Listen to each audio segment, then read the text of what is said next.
Olá pessoal, tudo bem?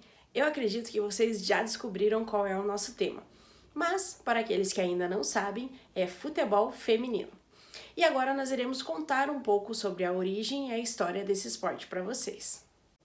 O primeiro jogo teria ocorrido em 1881 entre as seleções da Inglaterra e Escócia. Já nas primeiras partidas, as reações foram as piores possíveis. Houve crítica da imprensa e há também registros de uma invasão de campo feita pelos homens, dizendo que futebol não era coisa para mulher. Já no Brasil, a primeira partida ocorreu em 1921 entre jogadoras paulistas e catarinenses.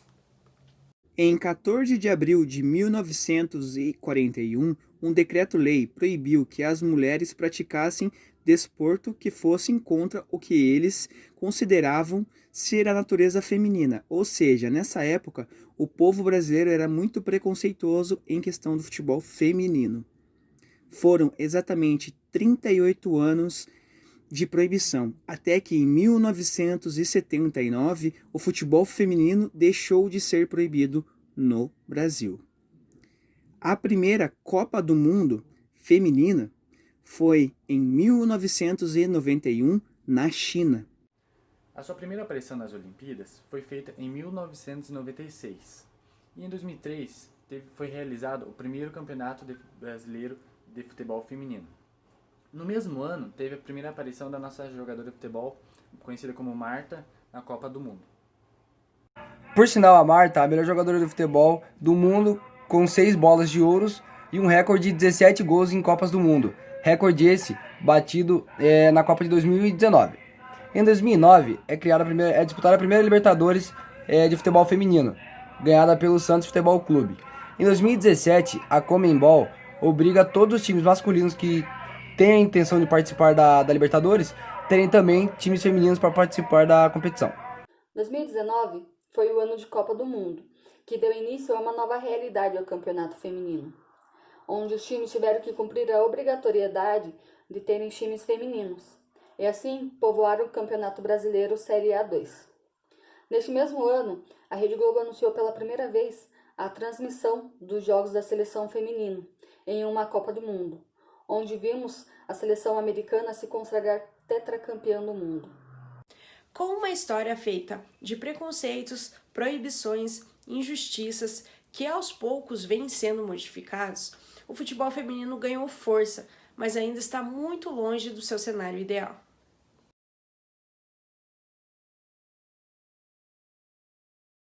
Bom, vindo do fato de que os movimentos da ginástica evoluíram dos movimentos naturais do ser humano, nós acreditamos que o professor de educação física pode utilizar a ginástica em diversas modalidades, né?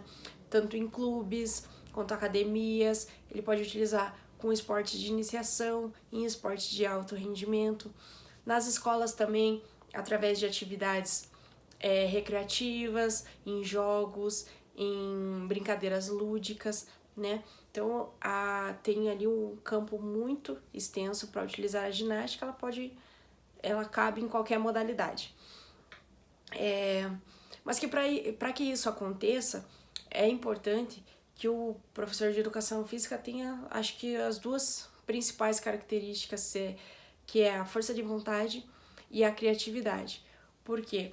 Porque no nosso ambiente de trabalho nem sempre teremos os materiais necessários, os equipamentos, né, a estrutura necessária para passar uma atividade específica, né?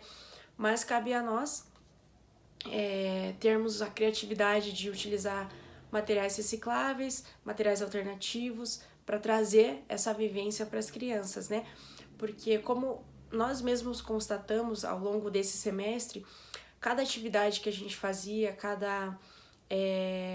cada modo da ginástica, sendo circense, rítmica, artística, sempre tinha uma forma de trabalhar a modalidade, né, de levar a vivência para essas crianças com materiais alternativos e materiais recicláveis. Bastava ter a força de vontade para implementar a atividade, né, e também a criatividade, né? Então, o nosso grupo acredita que o profissional de educação física ele tem que ter, no mínimo, essas duas características fortes para poder levar a ginástica, e através da ginástica ele vai melhorar também, né?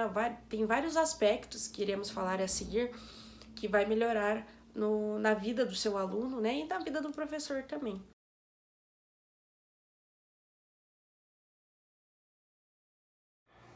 No que se diz consciência corporal, a ginástica ajuda a pessoa a ter mais domínio do corpo, como equilíbrio, foco, concentração, desenvolve habilidades nas pessoas, e sem contar a qualidade de vida da pessoa, que aumenta bastante. A autossuperação. A pessoa de pouquinho em pouquinho vai conseguindo fazer os movimentos que antes não conseguia executar. E também assim, ela vai também superando o seu medo. E também assim vai saindo da zona de conforto e superando dia após dia. No aspecto da socialização, a ginástica auxilia os alunos a trabalharem melhor em equipe, a ter empatia, a desenvolver uma comunicação melhor. E esses são fatores que os alunos irão levar no seu dia a dia. A promoção de lazer saudável, ela ajuda muito na criação de novas experiências e também colabora na parte da diversão. Você acaba se divertindo muito e isso faz com que você alivie o estresse, fazendo com que a sua semana, o seu dia a dia, seja melhor e mais produtivo.